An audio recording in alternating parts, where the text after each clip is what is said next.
Bueno, en este video vamos a ver los mismos componentes que teníamos en el video anterior conectados en serie, ahora conectados en paralelo.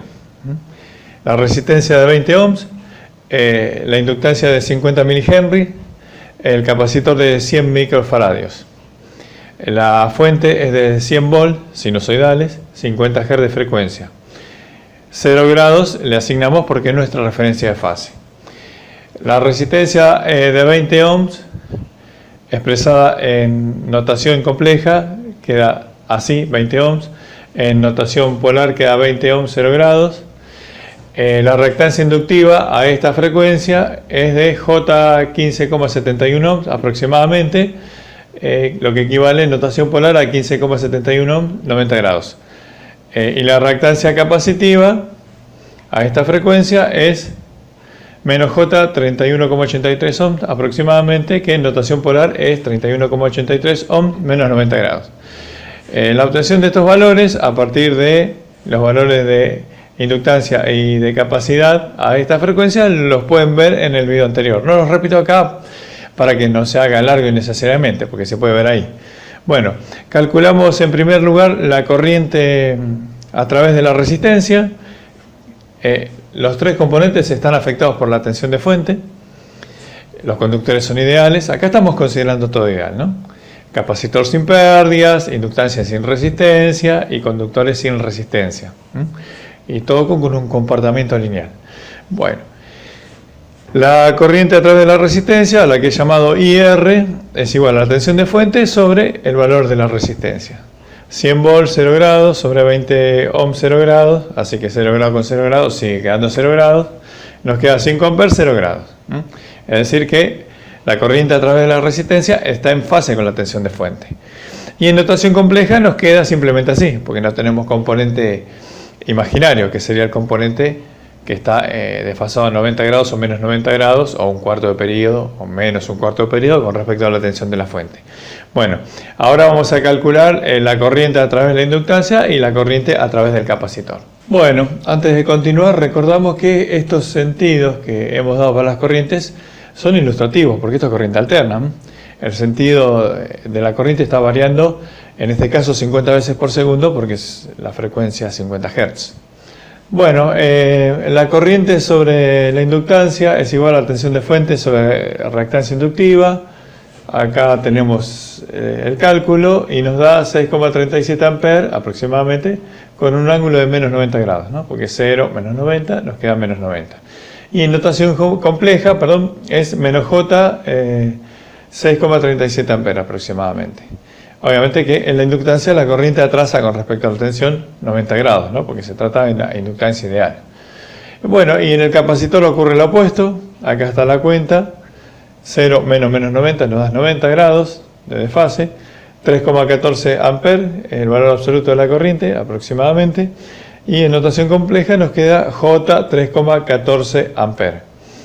Ahora vamos a hacer la suma de las corrientes para obtener esta corriente y esta, ¿no? Que es la corriente de fuente o corriente total. Y después vamos a calcular las potencias. Acá, como en el caso anterior, el único elemento que va a disipar potencia activa va a ser la resistencia.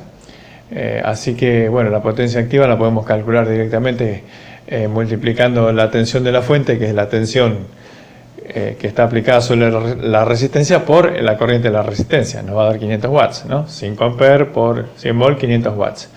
Y bueno, y después a partir de la corriente total que obtengamos vamos a calcular el coseno de phi o factor de potencia. Bueno, calculamos la que hemos dado en llamar ILC, que es la suma de la corriente a través de la inductancia y la corriente a través del capacitor. Acá tenemos la cuenta. Y obtenemos aproximadamente menos J 3,23 amperes, notación compleja, lo que en notación polar es 3,23 amperes menos 90 grados. 90 grados, perdón. Vemos que el carácter reactivo del circuito, el carácter neto reactivo es del tipo inductivo, porque la reactancia inductiva es menor que la capacitiva y están conectados en paralelo.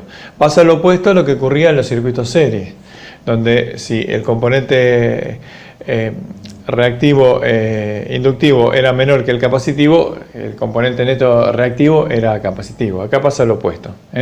Bueno, luego sumamos a esta corriente obtenida la corriente a través de la resistencia, que es la de 5 amperes, y tenemos 5 menos J 3,23 amperes aproximadamente, ¿no? En notación compleja. Pasando a notación polar, que lo podemos hacer con la calculadora, yendo a la función de cambio de coordenadas de polares a rectangulares. Presionamos Pol, ingresamos el 5, luego ingresamos la coma, que es para separar datos, no el punto decimal. Luego ingresamos menos 3.23 y al apretar igual, en los modelos más sencillos va a salir el módulo, o valor absoluto o radio polar. Y luego hay que presionar alfa F y nos va a salir el ángulo. En los modelos más avanzados salen los dos datos a la vez. Sale la R de radio polar y a continuación el ángulo. Bueno, y el coseno de phi es el coseno de 32,86 aproximadamente, ¿no? Que es 0,84. Que como las cargas son lineales, coincide con el factor de potencia. Acá no le puse el signo menos porque habíamos establecido la convención de que cuando el componente neto reactivo era del tipo inductivo, le asignábamos signo positivo, y lo opuesto cuando era del tipo capacitivo. Bueno, así que acá ya tenemos el valor del factor de potencia y vamos a calcular la potencia reactiva y la potencia aparente. Ya habíamos dicho que la potencia activa era inmediato su cálculo porque era 5 amperes por 100 volt, que era 500 watts. Bueno, a continuación calculamos potencia reactiva y potencia aparente. Bueno, tenemos la potencia activa, estamos trabajando en valores absolutos, por eso es valor absoluto de la corriente que atraviesa la resistencia por el valor absoluto de la tensión de la fuente. En el video anterior me olvidé de ponerle las barras de valor absoluto a la tensión en cada caso, porque también estábamos trabajando así, no estábamos expresando las potencias en notación compleja ni polar, sino a través de un valor absoluto, y en el caso de la potencia reactiva, que era capacitiva, le habíamos puesto un signo menos. Bueno, en este caso tenemos 5 amperes por 100 volts, pero en este caso, como es potencia activa, volt por ampere no da watts, no da volt ampere. Eso es en el caso de la potencia aparente. También podemos calcular la potencia activa como el producto de la tensión de la fuente por la corriente de la fuente por el coseno de phi. Y vamos a obtener también, redondeo mediante, obviamente porque hemos venido redondeando los valores, también 500 watts. Se puede hacer para comprobar si uno quiere. Como acá es inmediato, sabemos que la resistencia es el único elemento que está manejando potencia activa, lo hacemos así de manera directa. Bueno, la potencia reactiva se obtiene con un cálculo similar, pero simplemente aplicándole el factor seno de phi. En este caso, acá tiene la cuenta y llegamos a que la potencia reactiva es 323 volt-ampere reactivos aproximadamente, que sabemos que es del tipo inductivo. Y bueno, la potencia aparente simplemente es intensidad por tensión de fuente, intensidad de fuente, ¿no? Las dos en valor absoluto, y nos da una potencia aparente de 595 volt-ampere aproximadamente. Y acá chiquitito dibujé el triángulo de potencias para no tener que hacer otra toma y no se haga más largo. Potencia reactiva, potencia activa, potencia aparente y el ángulo phi.